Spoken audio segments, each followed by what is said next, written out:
This week's player spotlight, Joe main man Mixon. So Daniel Alameda, let's hear what you got to say.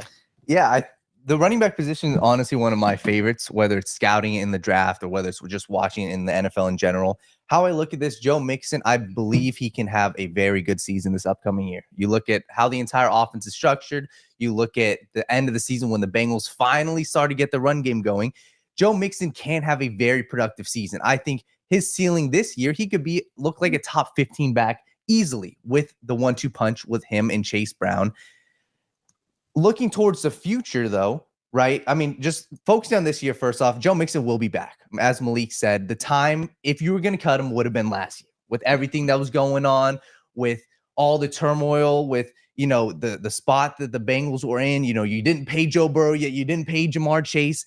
That would have been the time, but they didn't cut him last year. He's got one more year left on his deal. It would be completely against what the Bengals do to cut him this year. So looking forward to the future, though, I do think that the Bengals can bring in another running back in the draft to potentially work in for the future. But looking at Joe Mixon once again this year, I think he can have a very productive year. I just want to see them balance Mixon and Chase Brown. I think a 60-40, 75-25 split is definitely the way to go. But Joe Mixon can have a very productive season this year. The offensive line still 4 returning starters. And I still saw a lot of juice in Joe Mixon. Look at the 49ers game. Look at the last couple games of the year.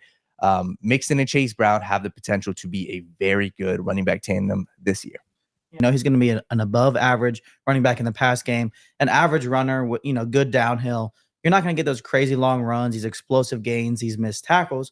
And, that's okay as long as you know that and as long as you can expect that. And I think for a while, that's where that conversation kind of started of wanting to cut him last year because we weren't getting that. And yes, he looked a little better this year, but the key thing for him is what Daniel just alluded to is the combination of him and Brown. When you're not going to get those chunk explosive runs with Mixon, let's wrinkle in some Chase Brown because now he is capable of that stuff.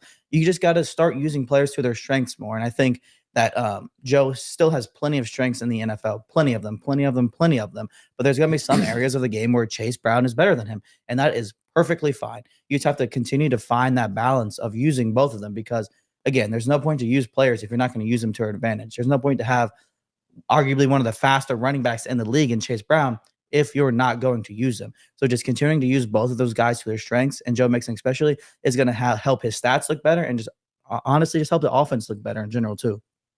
Or like you said, still getting a consistent, reliable, good running back who's not going to fumble the ball, who can offer you good production as a receiver in space, which I think is a place that they can really utilize him. But I think what really helps him too, man, and to be fair to Mixon, like he shouldn't be handling 80-90% of the touches out there, like especially through the first 6-8 weeks, that will wear you down. You're not going to last in an NFL season as a 23-year-old, let alone as a 28-year-old running back, dealing with that. So I think adding in Chase Brown, I think you saw a little bit of a faster Mixon down the stretch because he had those chances to kind of get those breathers on the sideline, and then you saw him bouncing some more outside and kind of getting the edge where sometimes he might not have before because he's had 20 carries by the third quarter. So that's where I kind of see is you're not relying on him, right? So you're not paying him as a top 5 back.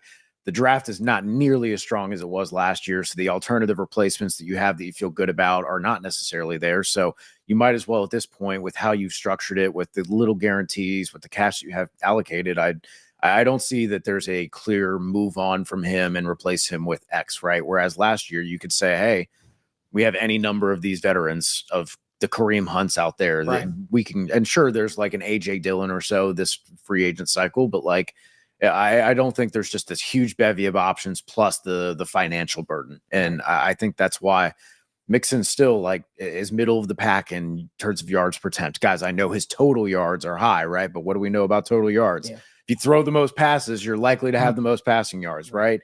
When you run the ball the most times, you're more it doesn't mean you were necessarily the best, right? So that's why we got to be careful and add more context when we're using from scrimmage numbers, total numbers. There needs to be a little bit of the per attempt efficiency because that matters. It does. Right.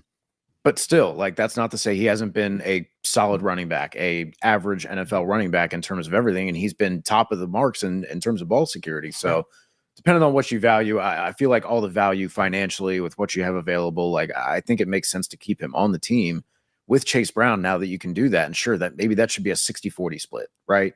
Keep both of them fresh, help them out, develop Chase Brown, see what more he can handle. And also, you just saw the dynamic element that added to them last year. Right. Let's talk more about the Mixon thing. Listen, I think that Mixon showed a lot of patience, I would say, this year, especially dealing with everything that he was dealing with, especially with the simple fact that there were games in which we were like, run the damn ball. And he's numbers, to Evan's point, Evan's talked about how, he got a lot of carries this year and stuff like that. But I feel like his numbers could have been a lot better, especially when you're going up against teams that it's the elusive rating, man. And that's just a way to kind of boil down like missed tackles forced, right? Because a lot of the really good running backs end up if you look at the top 5 year over year, right? So you end up around like an elusive rating of like 60, 70. Mm-hmm. The really good ones like Derrick Henry, Austin Eckler, Christian McCaffrey, whether you're breaking tackles by literally breaking the tackle attempt or eluding the tackle, there's different ways to do that. But usually you're around 60, 70, 80.